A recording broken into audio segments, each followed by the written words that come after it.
जाता है। ठीक वैसे ही जो माता पिता के वचनों को सुन करके टूट जाते हैं, बिखर जाते हैं, उसका वैल्यू खत्म हो जाता है।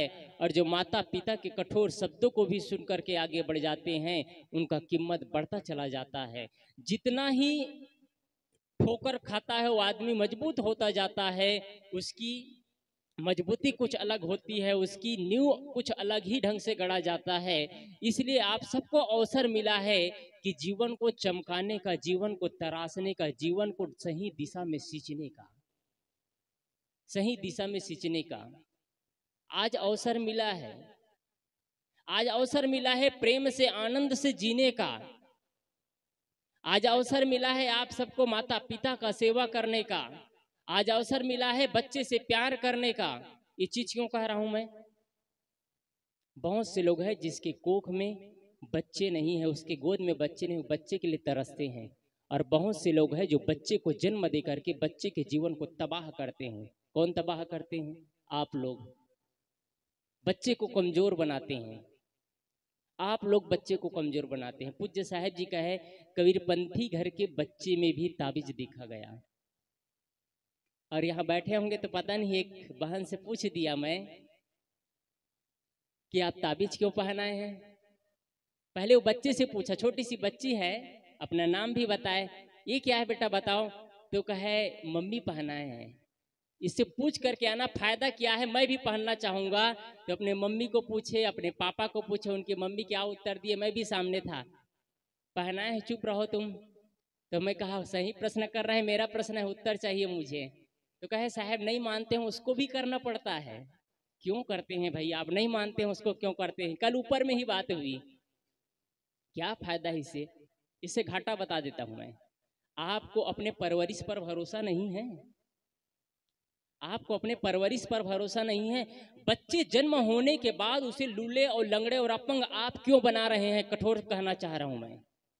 बच्चे जन्म होने के बाद विज्ञान के युग में जन्म लिया है, बच्चे को विज्ञान की परिभाषा सिखाइए, जीवन की परिभाषा सिखाइए। बच्चे के अंदर भ्रम, मान्यता, डर क्यों भर रहे हैं आप उनके अंदर? बच्चे पैदा होते ही उनके पैर में काला धागा बांध दिए, गले में ताबीज बांध दिए, क्या वो बच्चे कभी बीमार नहीं पड़ेंगे? कभी बच्चे का एक्सीडेंट नहीं होगा? कभी सर्दी जुकाम नहीं लगेगा? कभी तबीयत खराब नहीं होगा? क्यों अपने परवरिश पर आपको भरोसा नहीं है?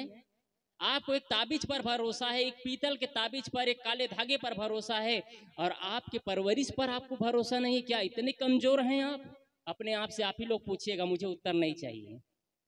जो जो अपने आप को कमजोर समझते हैं वो ताबीज को और धागा को मजबूत समझते हैं, और जो अपने आप को मजबूत समझते हैं उस सबकी सहारा नहीं चाहिए उन लोगों को। अगर उससे ठीक होता होगा तो डॉक्टर की जरूरत नहीं होना चाहिए। हमारे भारत देश में इतने डॉक्टर की जरूरत ही नहीं है। फिर आपकी श्रद्धा, श्रद्धा अजीब चीज है, लेकिन श्रद्धा अच्छी चीजों के लिए होना चाहिए। श्रद्धा डर समाने के लिए नहीं, श्रद्धा कमजोर बनाने के लिए नहीं, श्रद्धा कायर बनाने के लिए नहीं।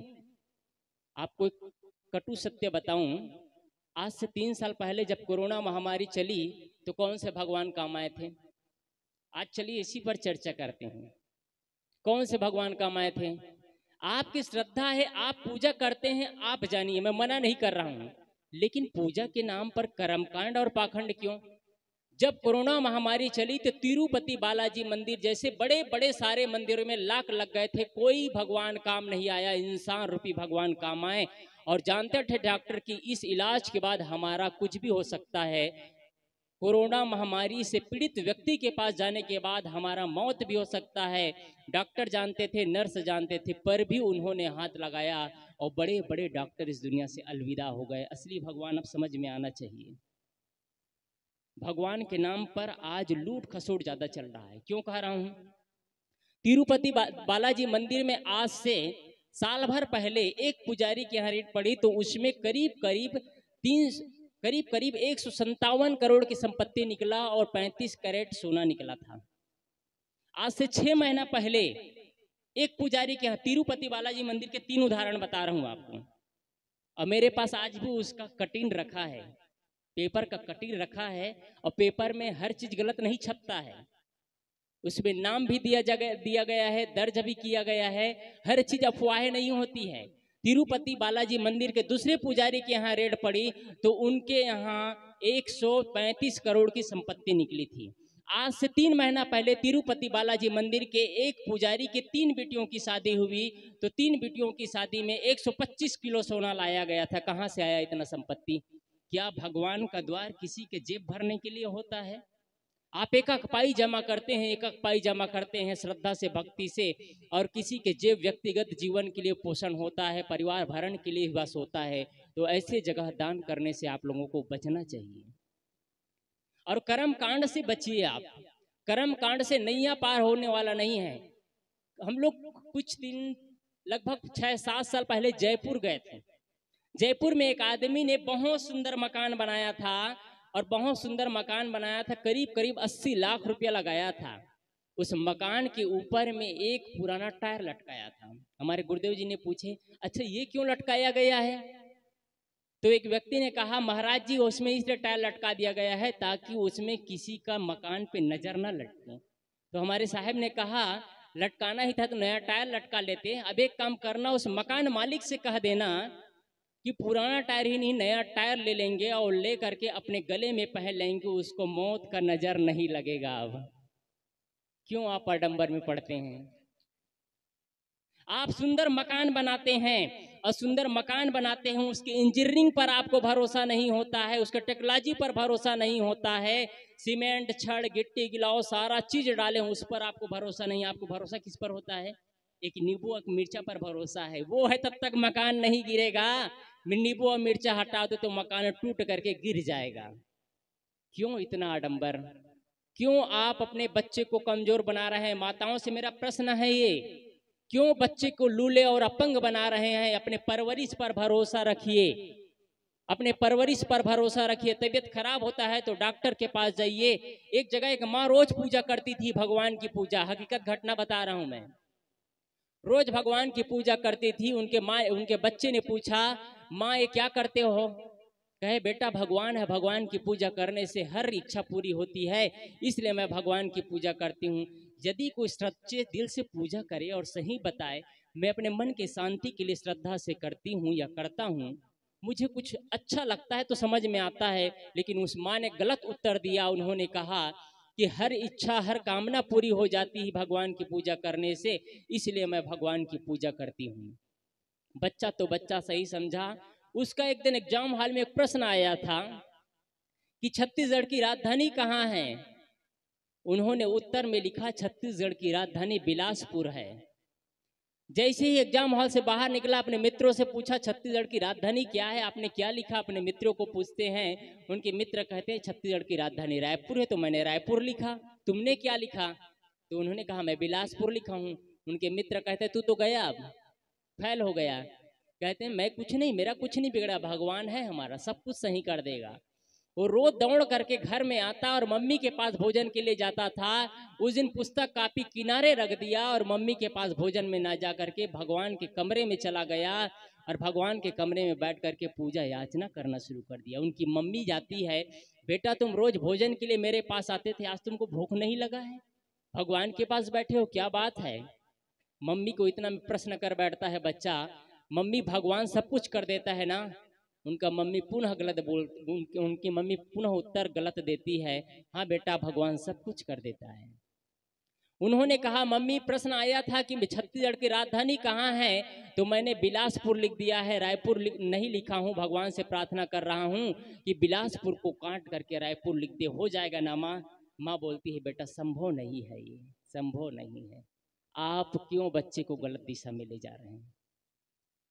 इसलिए मैं कल भी कहा था कि माता पिता की पूजा करना सिखाइए, माता पिता के चरणों में मत्था टेकना सिखाइए, माता पिता की रोज आप आरती उतरवाए बच्चों से और आप उतारे।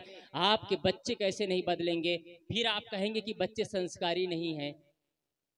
कैसे संस्कारी हो जाएंगे? मेरा समय 5 मिनट से सही बता दूं मैं, आपके बच्चे संस्कारी नहीं हैं। आप कहते हैं, आपने कब संस्कार की परिभाषा सिखाया है? आप कहते हैं हमारे बच्चे हमारा कहाँ नहीं मानते। आप कैसे कह देते हैं कहाँ नहीं मानते? कहाँ मानते? इसका प्रूफ बताऊं आपको मैं? आपकी पहली सैलरी थी 25,000 रुपया, महीना में 25,000 रुपया कमाते थे। आपके बच्चे 50,000 कमाने का हिम्मत रखते हैं, आपने सिखाया है। बच्चे पैदा होते हैं उनको सिखाया है खूब पैसा कमाओ, खूब पैसा कमाओ। वो बच्चे 25,000 या 50,000 रुपये कमाने का हिम्मत रखते हैं। आपका मकान सिंगल मंजिल था, आपका बच्चे डबल और ट्रिपल मंजिल करने का हिम्मत रखता है, आपने सिखाया है। आप गाड़ी चलाना सिखाए, गाड़ी चलाना सीखा, मोबाइल चलाने सिखाए, मोबाइल चलाना सीखा बच्चा, और बच्चे को दुनिया का सैर कराए, बच्चे वो चीज सीखा। कब आपने बच्चे को संस्कार की परिभाषा बताए हैं? कब बैठ करके सत्संग चर्चा किए हैं बच्चे से? कब माता पिता के सामने आरती उतारे हैं, बच्चे को कहे हैं कि तुम आरती जलाओ और माता पिता की, दादी दादा की आरती उतारो? कब आप सिखाए नहीं तो बच्चे कहाँ से सीखेंगे? आप बच्चे को दुनिया दिखाए, Thailand, America, US, Israel, France सब दिखाए। क्या बच्चे को कभी वृद्धा आश्रम दिखाए?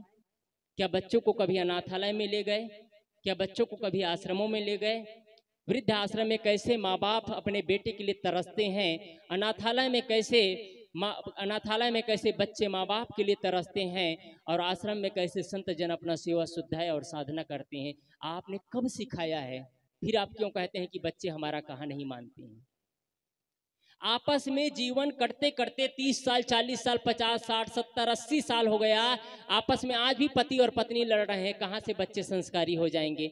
संस्कार की परिभाषा ही नहीं बताए बच्चे को, कैसे आपके बच्चे संस्कारवान हो जाएंगे?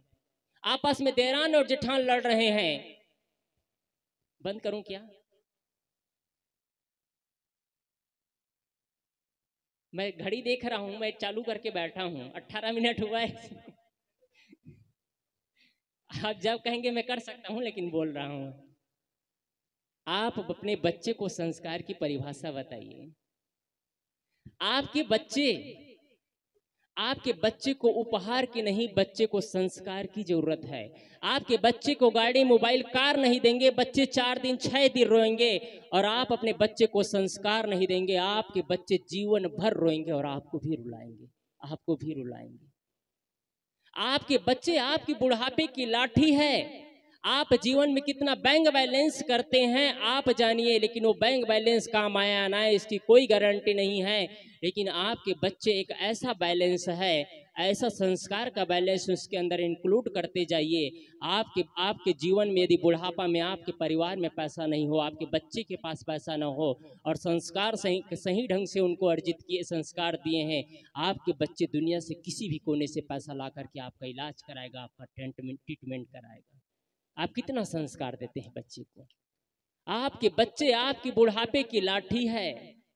आप बच्चे से प्यार से बात करना तो सीखिए जीवन में। कटु कुठार शब्द मत बोलिए। आपके भविष्य है आपके बच्चे।